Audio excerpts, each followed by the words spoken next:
Let's just start off and go right into it. So, what was the first track that y'all remember being exposed to with Roy Ayers?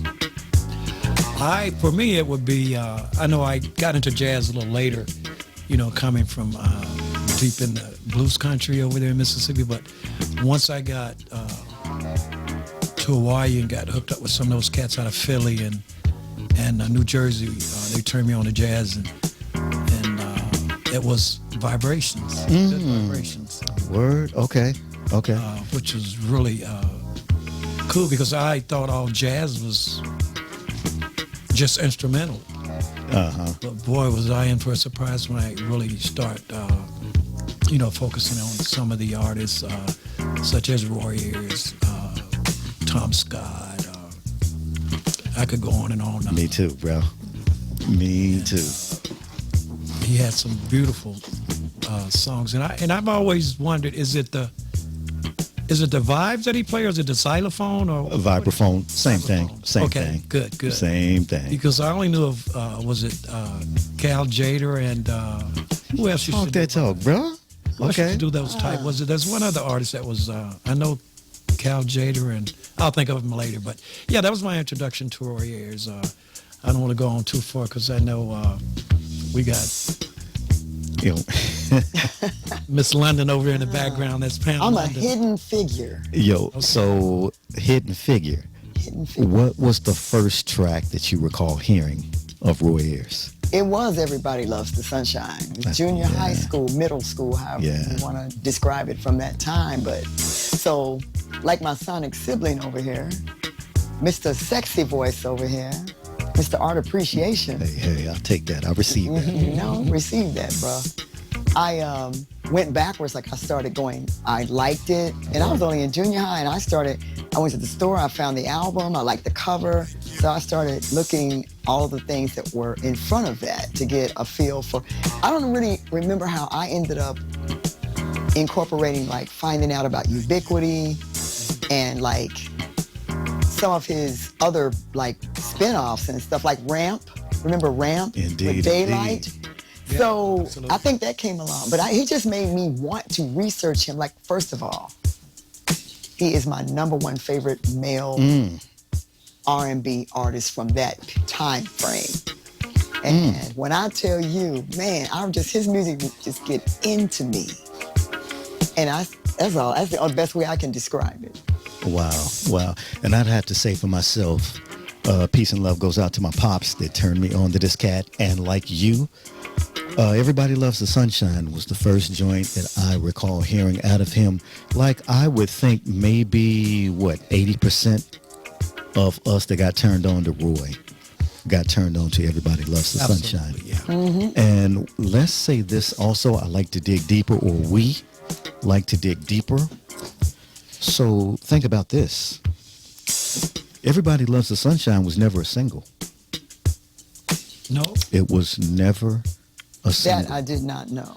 So with that, we have to give love. And again, being here in the analog playground and this being about the sonic experience, we have to give love to that generation of DJs. And look, that was the real quiet storm. When you was rocking, it didn't have to be a slow jam. It just had to be a cool out mellow joint. But you think, like, Everybody Loves the Sunshine was his mainstream hit. That's what he is known for. He lived like a That main was type. not a single. As a matter of fact, correct me if I'm wrong. Running Away was his biggest hit. single. Yes, that was his biggest hit. Yes. Yeah, but we all know him for Everybody Loves the Sunshine. Yeah, And shout out to Mary J for bringing that to a new generation also. and the hit and the rap heads too. And I liked her version, all too. the rap I heads. actually liked her version. Well, and we have to give love to that whole sampling generation for really putting Roy on the map. Right. All right, so think about and this, keeping y'all. him there. Mhm. Think about this. This dude had easily about 13 albums before Everybody Loves the Sunshine. Yeah. Okay. And then you go backwards, So, you find them. and we got to give love and respect. And again, this is about the sonic experience. So he probably put out 6 or 7 albums on Polydor before the blow up, before this. And he was on Atlantic prior to that. All right. And he did some stuff with a cat named, of course, Herbie Mann. Herbie Mann, yes. He came from his camp, but he also got Wow. down with a cat, Gerald Wilson. There's another Wilson too.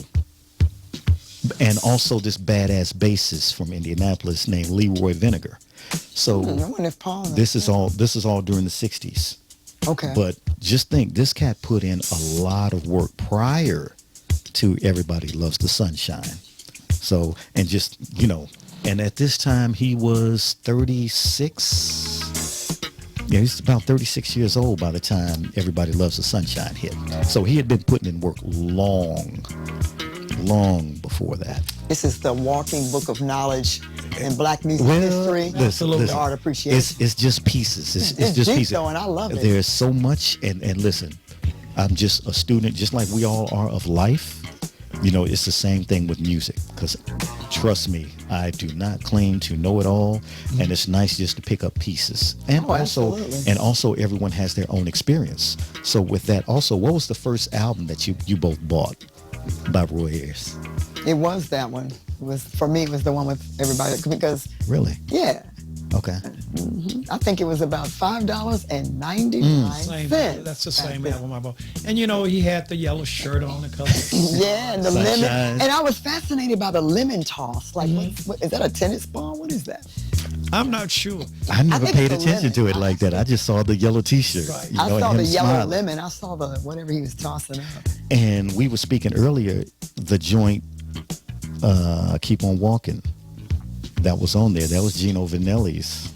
I want to The pay album homage prior to to someone too. I have a classmate that's We got a deceased. lot too. Okay. Got a classmate that is deceased, and it was him. His name was Rico Burdell. He brought the album to school one day. They used to let us bring albums in sometimes, and like at the end of the school year, and the teachers would bring in their little analog systems be set up. So we had this one cat, Mr. Van de Veter. Damn. Mr. Van de Veter brought in some of his components, and he had these big ass Jetson style big ass speakers sitting on these tripods. Was it like that. Sansui's or something? Yeah, oh my God. He brought that in his turntable and whatever else. He told everyone to bring an album. So I had a lot of albums. I didn't know what to choose. I brought George Duke's Reach For It because it was the most popular thing at the time. Got it. So everybody in the school, pretty much that was into music, found out I brought the album, and they was just like, make sure you play Reach For It, because it had just hit. When I tell you it was my turn and I told him to play Reach For It, the Mr. Van de Veter, maybe he laid that stylus down on that vinyl and crunked that shit up. We were in this, I'm a junior high school. You need to come on. You need to come on camera so folks can see. See that expression. Well, but it was just filled in my voice. Can I ask you something? Yes. I don't mean to cut you off. What class was this, music appreciation? Well, Mr. Van de Veter taught something that didn't have anything to do with music. I don't remember I don't remember what exactly his. You can't talk about it. You don't want to incriminate your teacher. Oh no, not at all. I just remember that particular time. Because no teacher had ever really let us do that. Got it, understand. And when he put that George Duke out, like I became the most popular kid in the school that day. Pam brought her album and she let him play. And then after that, other teachers, as time went on, let us bring in our. So again, I brought George Duke, but this time I chose Diamonds because I had grown mentally with what I started to dig. You know what I'm saying? Right, understand. Diamonds is still a deep track for me. It is. Brazilian, and it's nice. That was that was on the same album as Reach For It, or the one before Reach For It? No, same album. Yeah. That was dope. And since we added, let's go ahead and give love to some of the musicians that also perform with Roy that may either still be with us or that have transcended. And there are so many. But a small list just to start off is going to be Carla Vaughan, Byron Miller, Ricky Lawson, Chano Farrell, Mary Clayton, William Allen, and please correct me if the pronunciation isn't correct, but Justo Almario. And we have plenty others as well, but we want to give love to Mr. Ayers and everyone that was involved in the Ubiquity experience. So with that, Johnny, what was the first album that you... Well, you said Everybody Loves the Sunshine. Yeah, it was that album. Was the first. What is your favorite? Is there such a thing?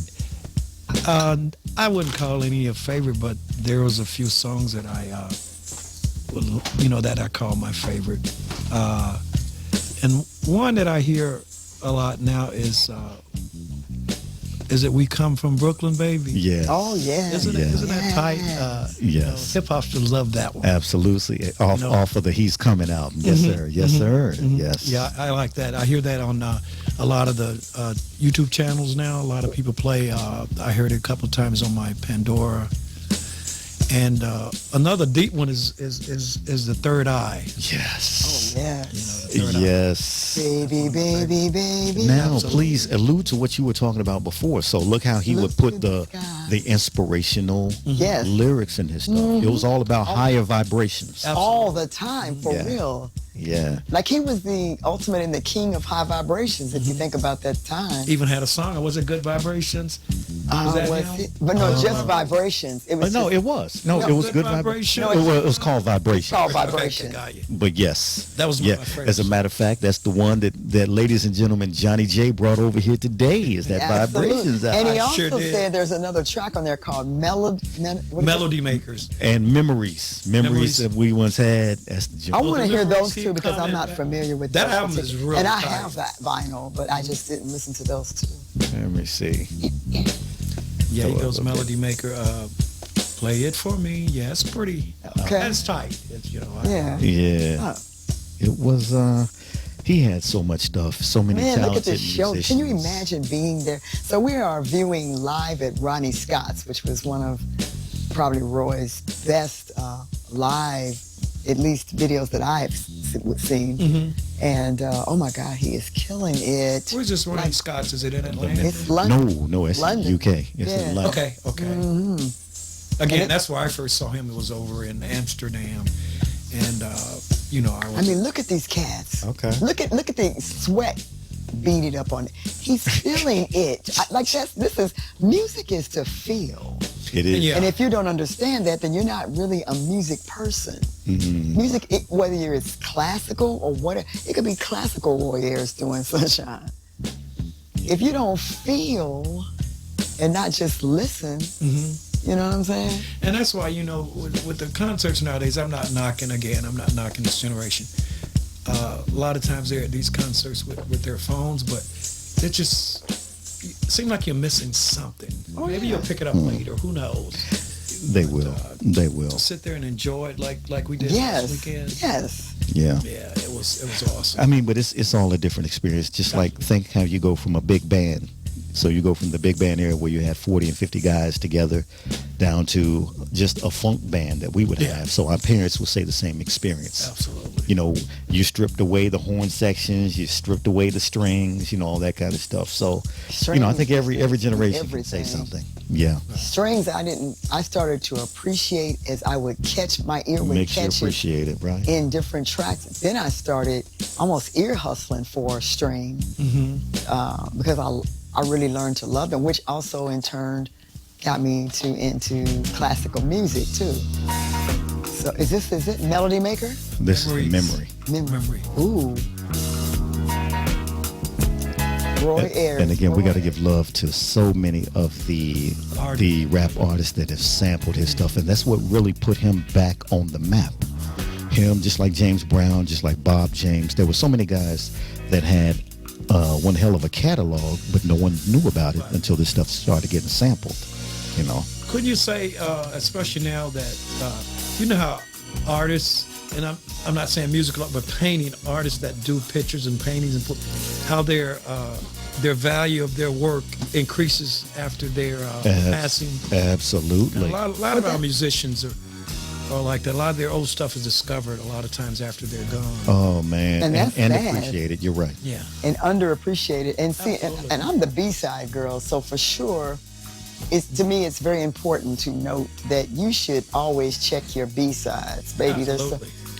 Hits are nice, but baby, when you when you dig in the crates and you dig in there deeper, and you get those B-sides, again, it's about how it makes you feel. Well, it's just about the art and creativity. So look how many actors and actresses that have came and went before you even knew that they existed. You know, there's a lot of music, and that's the beauty of, you know, there's a pro and a con to everything, but I think the beauty of streaming and the stuff being available online now is there are so many guys that could not get connected with the machine to promote their stuff that much more. So now it is nice for them to be able to put it on YouTube, to be able to put it on the streaming platform, and the masses can hear it now, as opposed to them not being able to do that years ago.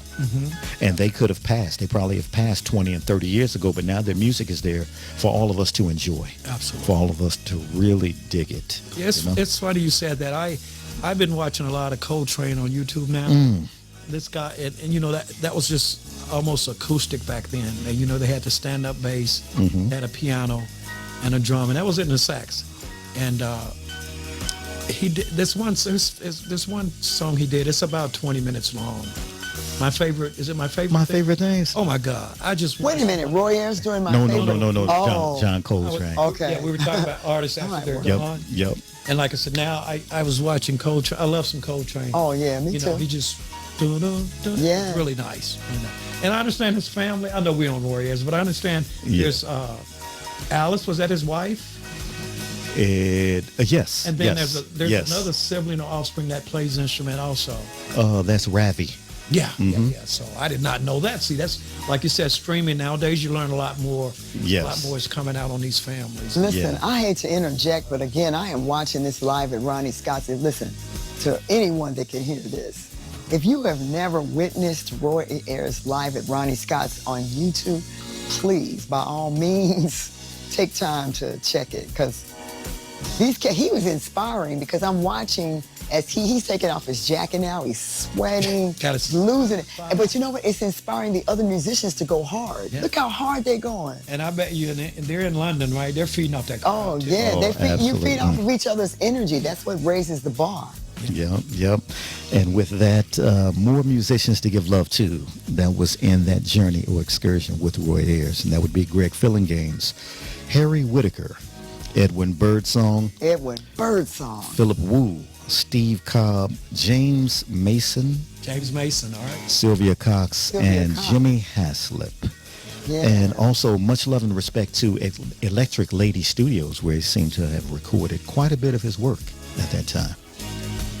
Yeah. You know, when there's not like someone that kind of follows in an artist's footsteps, feels the shoes, can't really feel the shoes. So didn't he have a son that was dabbled in music for a bit or something like that? Who, Roy's son? Yeah. Not familiar. I know he has a son and some daughters, but I didn't know if he got into music or not. And I don't mean I think he just kind of dipped his toe in. I don't know where I thought I read that. Okay. But I mean, it's like sometimes, like when somebody, like that's their father. Yeah. Do they realize the magnitude They don't. that their parent Right. has made up on millions of people's minds and hearts and spirits? Oh, yeah. That's just mom or dad, you know? What do we have playing in the background, bro? That is Baby I Need Your Love, which was also off of Vibrations. Okay. Yeah. Oh, I know that. Yeah. But you captured here we the go. right, yeah. Okay. What you say, Johnny J? I'm just listening. I was reading some more information on some of the vocals that, you know, that was on some of the albums too. I'm watching live at Ronnie Scott's. They are crushing it.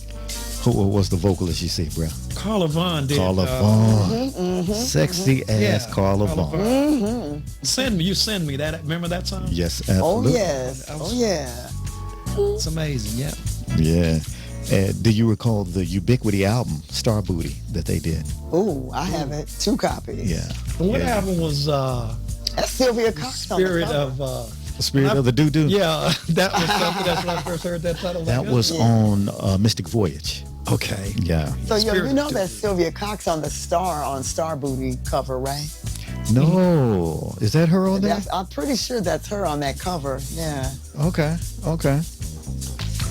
Roy on here though. I mean, and you know what? as an artist, as I watch this unfold, mostly are closer camera angles, but my feeling from the way he's reacting, the crowd is feeling him. That's Because what I'm the more your crowd, the more love your crowd pours in, baby, the more energy you pour out. So it's fair to say that Pamela London is feeling the hell out of that video, right? Oh, Pamela London is feeling, because I know, I feel it, because coming through, you know? Look, I've been in some of those moods, Venues. in those European venues, and look, it's a party from the time you step in to the time you get out. Pull that mic to you, brother. Okay. Yeah. It's a party from the time you step in till you leave. You know, you're soaking wet. Man, I wish I knew you back then. We would have been in them spaces, bro. Some of the great shows, and like you said, they're more. Venues are intimate. You know, everybody's The best touching shows, shoulders. intimate venues. Yeah. You know, Omar has been here a number of times, and I am proud to say that I've seen him at least 4 times. And look, we finally got brother art appreciation at one of the shows at City Winery recently. Did you? Where that brother was tapping those shell toe. Yeah, for sure. Adidas, baby. And, yeah, For sure. The superstar Adidas. Yeah, he was. I like those. Yeah. And brother rocks the classics. Yeah, those superstars. Well, how many Roy Ayers concerts have you all been to? I've never been to one because I never.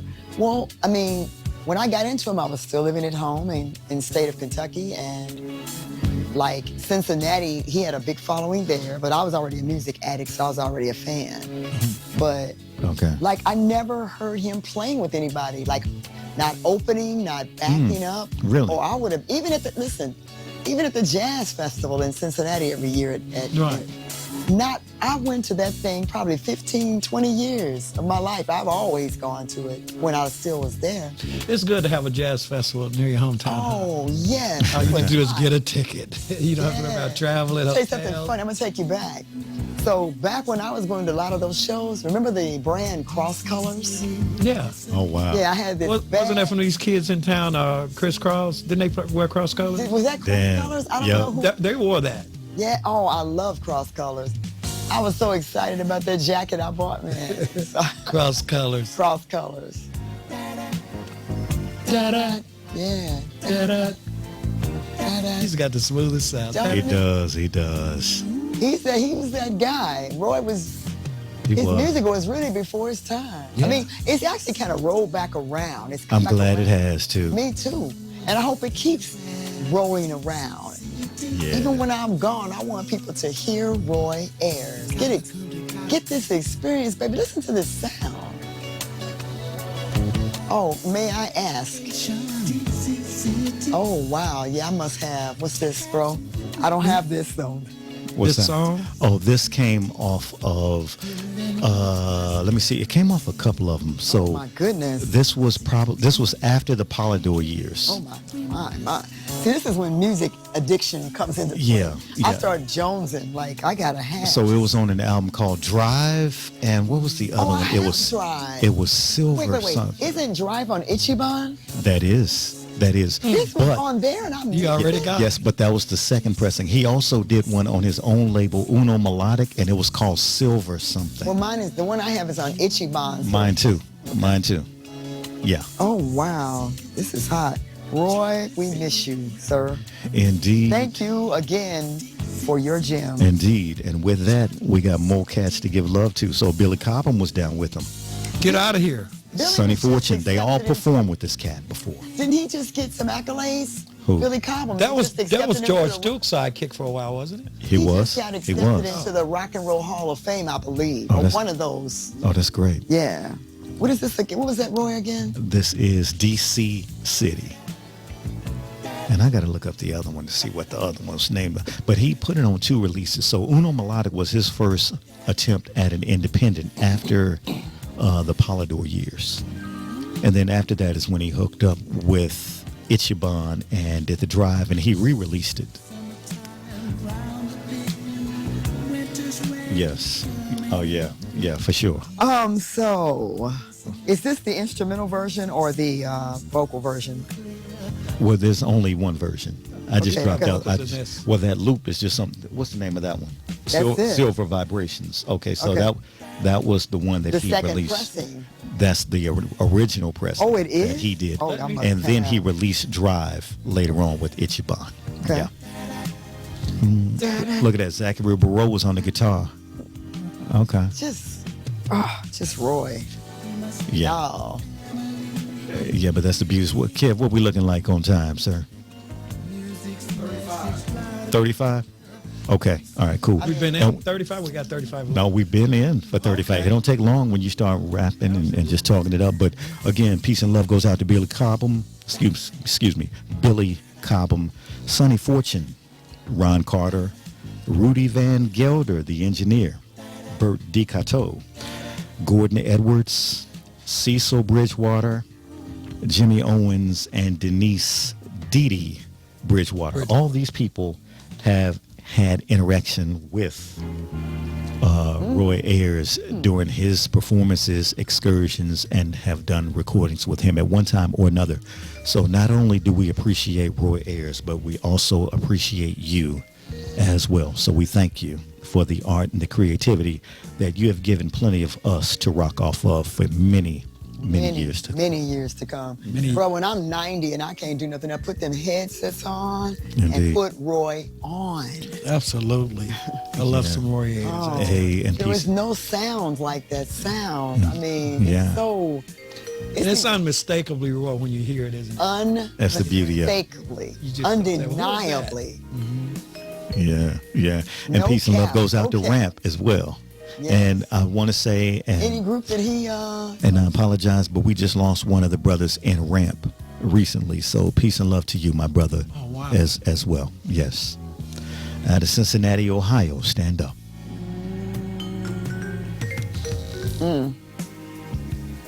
Ohio. Roy. They're known for a lot of funk groups on. Well, that's yeah, bro. We could say easily, and it's arguably, of course, but easily, Ohio's the home of the funk. Yeah. Between Dayton and Cincinnati, Dayton alone, no one can compete. We can probably pull 10 bands Easily. that came out of Dayton that are known. And I think even with cities the size of Chicago, New York, LA at that time, on the level that they were operating, there's no Detroit, there's no comparison. As a matter of fact, just on a side note, I would love for someone to do a documentary on all of the artists that came out of Detroit that were not affiliated with Motown. That was a lot. That was quite a bit. Yeah. Well, you need to be the producer for that. So I'm back on the Live at Ronnie, right? Man, I'm watching, look, he has turned completely up. I wonder how old he was during this time. That was probably late 80s, early 90s. So you on think that. he's probably about 40 something? Yes. Yes. 'cause But the musicians, I mean, That the was- musicians everybody's so pumped for each other. Like you can, Yeah. all he got to do is bang. And I mean, they putting their heart and soul into this. You can just feel it. Those were musicians. Those are called And I'd have to say, Roy was one of the first concerts that I've ever attended. Is that right? Where? Yes. Where? What yes. state? Yeah, Please that was tell. That was here, and this was late 80s. And Where- it was what was the venue? and at that time it was at Chastain. Okay. And I saw, let me see, the album was The One. Oh, I'm sorry, I'm the One, which we're talking about 87, and that was one of his LPs that really didn't go over that well. There was maybe a couple of tracks on there that was cool, but he was at Columbia Records at this time, and they was really trying to push him as a commercial artist. And by then his sound had changed. The digital era had came in, so things began to change when it came to sound. Yeah. Synthesizers and all that good stuff. Absolutely. And even his vibes, that warmth of the vibes was not the same as it was with the Polydor years. Okay. So these are some warm ass vibes when you start hearing Polydor this. is warmer than Electra here. He's warmer than everything else that he did. Polydor was the better of those the- vibrations, those frequencies Yeah. in there. It just resonates with you. In my opinion, it resonates with your soul and your spirit so much more.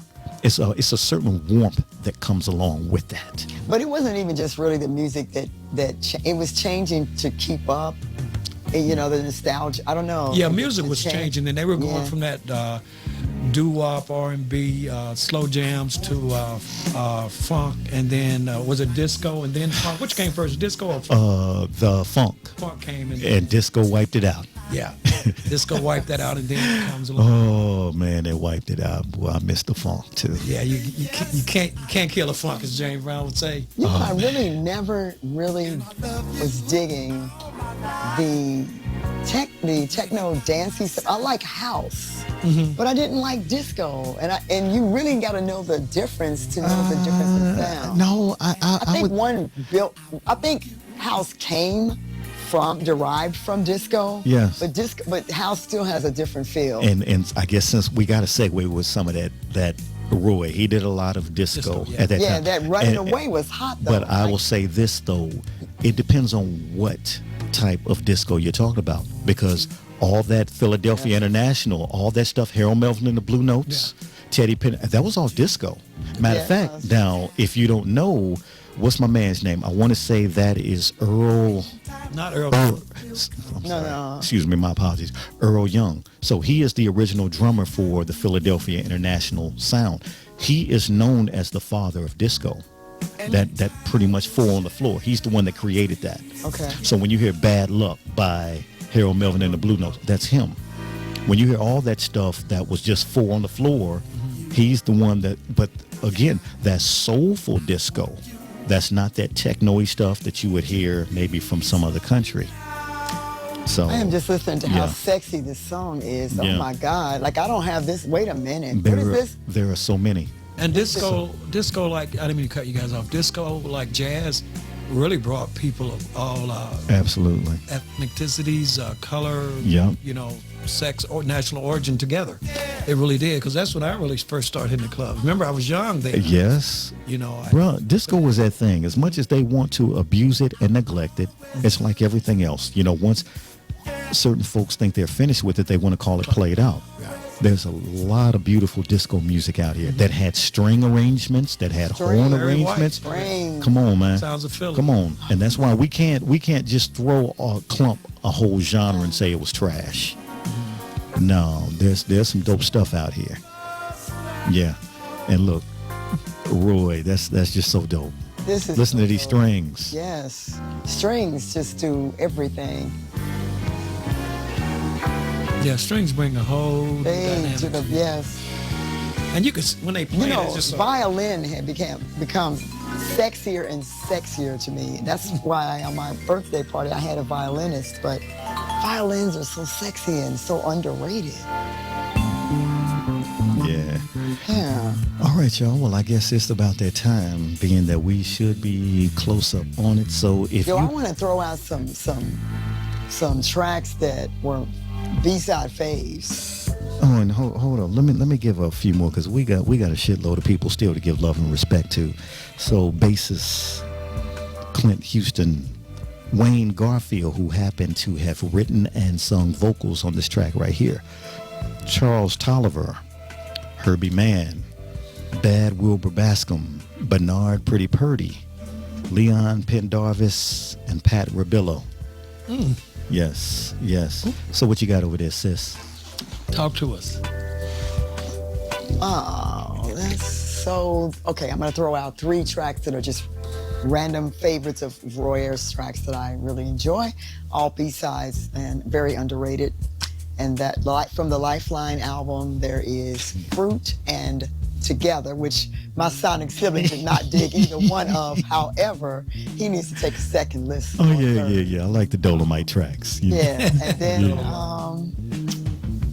This Side of Sunshine, which he did a lot of songs about sunshine, but that was such the melodic track with Dee Dee Bridgewater on vocals. So, yeah. And also, let me include, just maybe 15 years ago, there was a UK label that was BBE. They went back and re-released a lot of stuff that he had in his vault. Did they? And it was some dope shit. Is it still available? Yes, absolutely. And the name of it was, oh man, I want to say Ubiquity 1 and Ubiquity 2, but I'll have to look that up. I may have actually come across those before. I mean, Oh, you've heard it because there's a vocal version of Mystic Voyage. oh wow. Okay, now that I haven't heard. There's another version of Everybody Loves the Sunshine. I've heard that. It was called Virgin Ubiquity. That's the Yeah. name of those releases. So it was Virgin Ubiquity and also Virgin Ubiquity 2. But And you could tell on that one that it was that song, Everybody Loves the Sunshine, was not very polished, like not the way and it just became. like, and excuse me, but this track right here, this is from. So that's Oh, yeah. yeah. So this is something that got re-released years later, back in And this- 2005. This so is, this is awesome. yeah. But just think, a lot of these artists have so many things just sitting around They do. that they did not release for some reason or another, you know? They said Prince's vault is still full, isn't it? Oh, man. Yeah. One day. Yeah. You know, his sister Tyka Nelson passed She did. a while She ago. did. Uh-huh. All right, y'all. So in closing, if you had to say anything to Mr. Ayers, what would you say? I would say rest in music. Mr. Ayers, rest in music. I would co-sign that too. Okay. I just thank him for the many gems. I just think about the music that he, his style, his sound is so, for me at that, and especially in junior high, I was so impressed. There was no one around that had a sound playing that instrument. It was so enchanting and just so many things. And anyway, he definitely made a stain on my brain. So he's here to stay in my mind and heart and spirit. Right on, right on. Yes. And I know you took that one hard when my man transcended. Oh yeah, As well. I immediately thought of so many tracks, and this is sad, definitely. I wish, I think if I wish anything is he knew how much people loved his music, Yeah. because he needed to know that. Yeah. Well, he's the one that put it out there. So in closing, Mr. Ayers, I would have to say thank you for many decades of wonderful music. You've put out so much that I do not have a favorite. I don't have a favorite LP, nor do I have a favorite song that was point. that Good. much. Excellent point. I thank you for all the artists that you work with or allowed to work with you.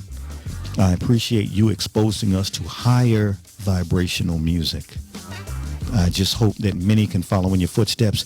And I really appreciate you stretching out, touching not only Herbie Mann, but you can stretch from Erykah Badu to Tyler, the Creator, to The Roots, Mary to J. Rick James, to Mary J. But he actually performed with these folks, not getting sampled. Okay.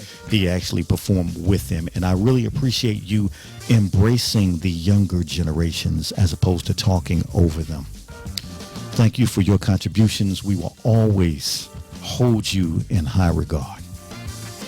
And with that, let me see here. We got a few more. We got Debbie and Terry Burrell, Alphonse Mouzon, Alphonse was John Faddis, Faddis, trumpeter, Buster right? Williams, Drummer, Herbie Hancock, flute, Grady Tate, key, Miroslav Vitas, Gary Bartz, Hubert Laws, Gene Dunlap, Onaji Allen Gums, oh, Harold Land, Howard King, and with respect, so many others. So many others. That's only a few, and that was at least 40 to 50. So thank you, Mr. Ayers. Thank you for all of the people that contributed to the creativity that he put out as well. The engineers, the studios, the producers, the labels. Thank you, Polydor. Thank you, DJs. Atlantic. Yes.